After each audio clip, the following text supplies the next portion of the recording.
Los jóvenes saharauis han nacido tras la retirada de la colonia española y la consiguiente invasión y ocupación del territorio por parte de Marruecos. Esta juventud no ha conocido directamente la guerra anterior, pero ha vivido desgraciadamente sus consecuencias. Son hijos e hijas, nietos y nietas de combatientes para la liberación de su territorio, de víctimas de la guerra y de personas desaparecidas, de madres y padres desplazados y refugiados. Pero esta juventud saharaui también comparte la responsabilidad de construir el presente y el futuro de su pueblo. Nuestro invitado de hoy es representante de la Liga de Estudiantes y Jóvenes Saharaui en España, Moulay Lassen Mohamed Mouloud. Bienvenidos, bienvenidas a un nuevo programa de Conversamos sobre el Sáhara.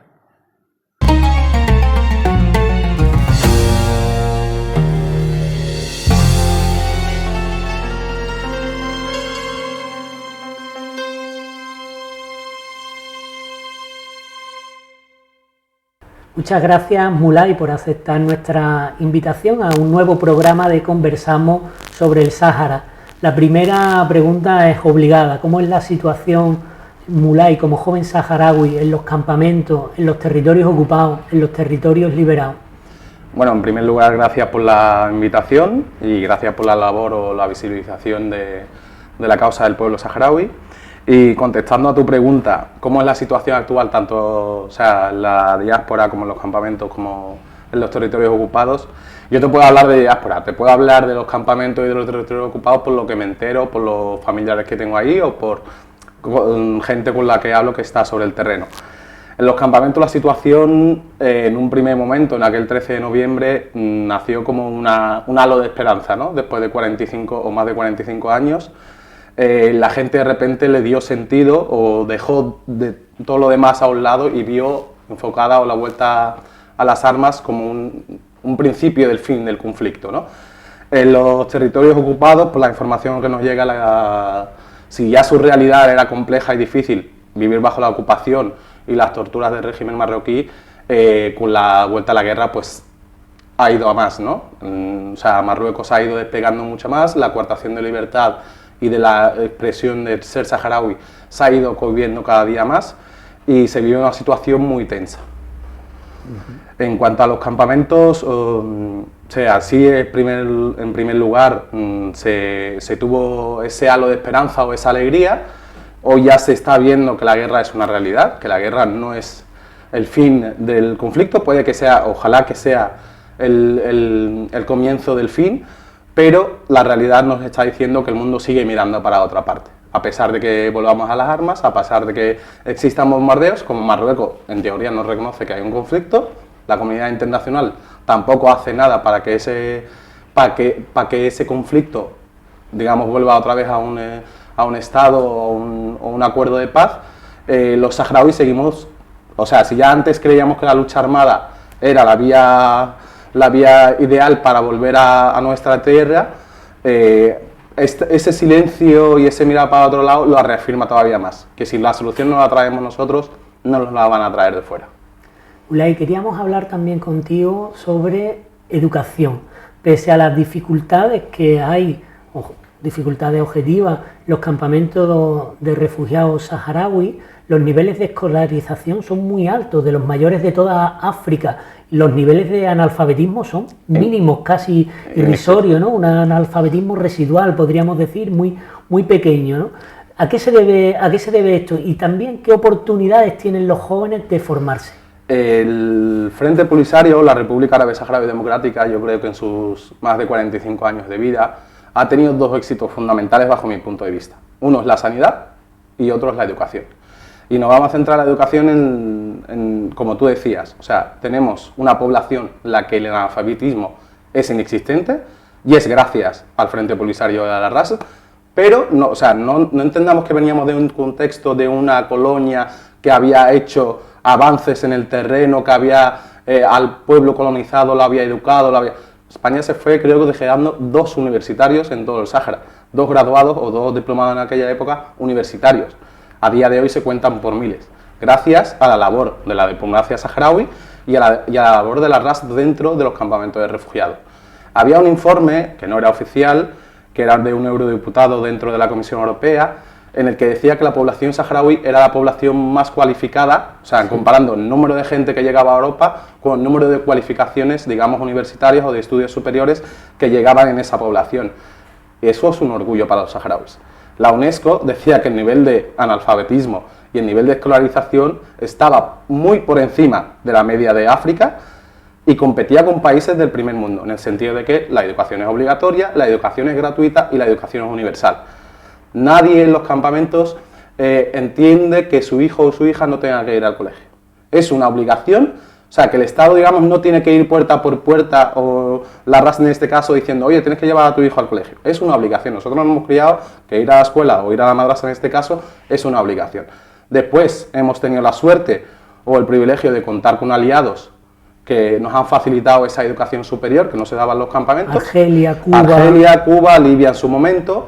Y principalmente, o sea, el principal aliado en ese sentido siguen siendo a día de hoy Argelia y Cuba.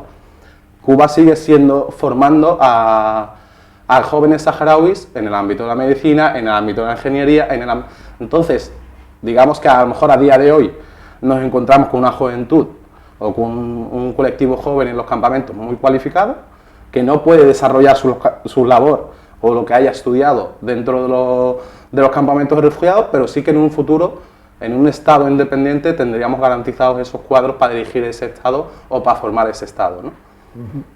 Hablemos también del momento actual. Ha habido una violación del alto el fuego por parte de Marruecos, abriendo una brecha ilegal en el muro de Guerguerat, una nueva injerencia de tantas que tú nos podrás contar por parte del régimen genocida marroquí.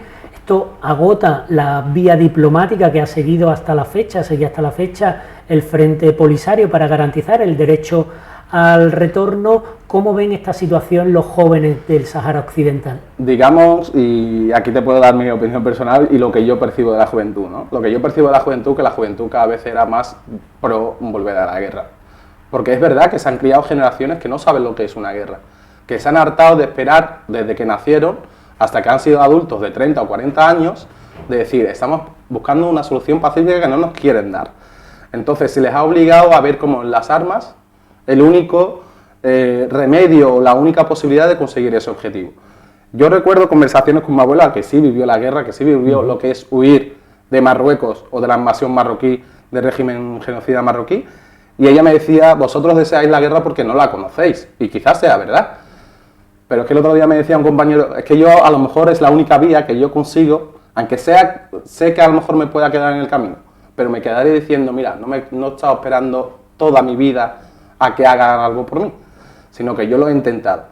Bajo mi punto de vista, se produce una situación que desde la sociología o desde la antropología a lo mejor hay una explicación más lógica, que es ese hartazgo, ¿no? Soy joven, estoy formado, pero no tengo ninguna perspectiva de futuro. La pandemia ha introducido todavía mucho más eso, porque nuestra juventud, digamos, su vida o su actividad laboral se basaba en ir a Europa, o venir a Europa y trabajar una temporada y volver con su familia, o de recibir ingresos de familiares que tenían la diáspora. Eso se ha interrumpido con la pandemia, entonces eso ha ido en aumento. Entonces, digamos que la realidad dentro de los campamentos se ha introducido, o sea, si aquí lo estamos pasando mal, digamos, dentro de los estados europeos golpeados por la pandemia, pues imaginarse en un campo de refugiados donde dependes en un alto porcentaje, si no digo al 100%, de la ayuda humanitaria de esos países que ahora tienen problemas. Claro.